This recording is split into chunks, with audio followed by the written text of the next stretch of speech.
The scripts were delivered every Friday afternoon for the next week's episode, and I was the first one to receive it. I would sneak that script up to my room and look at it for all of the female characters. But the only female character who recurred every week was Aunt Bee, so I practiced talking like her. Andy, Barney, there's a big basket of fried chicken and pickles and cornbread. Clara just loves my cornbread, don't you, Clara? Thank you so much.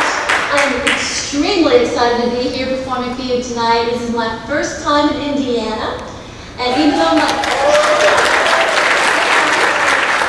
Now, let's be honest. One thing about my life that's been rather unusual is that people seem to know more about me than I know about them. For example, I'll bet before I even walked out here that a lot of you already knew that my father was the comedian Don Knotts, right? Thank you. Yes, that Don Knotts, who won 5 Emmys for his Emmy Award-winning performance of Barney Fife on The Andy Griffith Show. I suppose you can tell I'm his daughter. We look a lot alike.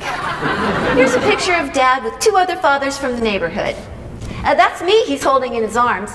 He was already giving me my first acting lesson. He was telling me to act dry. Naturally, I failed. You know, a lot of people actually think that I was born in the Midwest or the South, and that's logical to assume.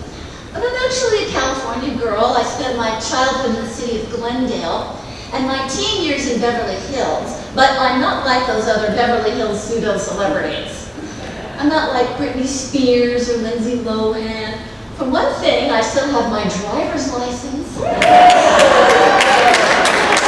Every Monday night, our family would gather in front of the TV set, just like the rest of the country, to watch The Andy Griffith Show.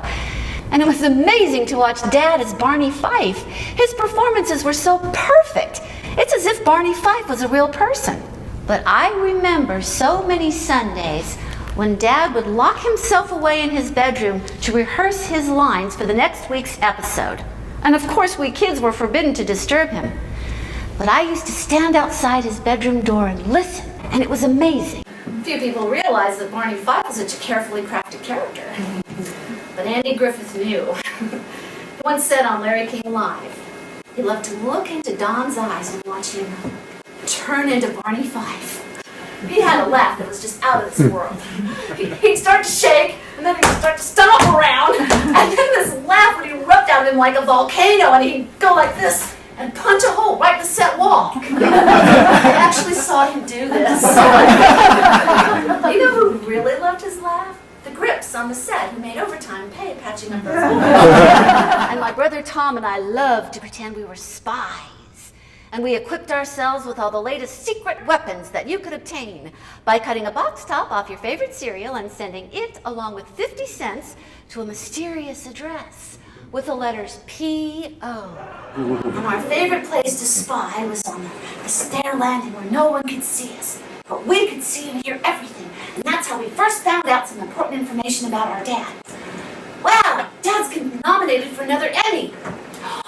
Dad's gonna make a Dodge commercial. Dad's moving out of the house. And Dad, who initiated the divorce, suffered more than anyone because he hated to be alone. He moved out and into the Sunset Marquis Hotel on Hollywood Boulevard, and he just moped around with that look on his face. I tried to cheer him up. I'd say, Daddy, why don't you go down to the swimming pool and see if you can make some new friends? There must be lots of other divorced celebrities here. My father wouldn't let me have a bullet either.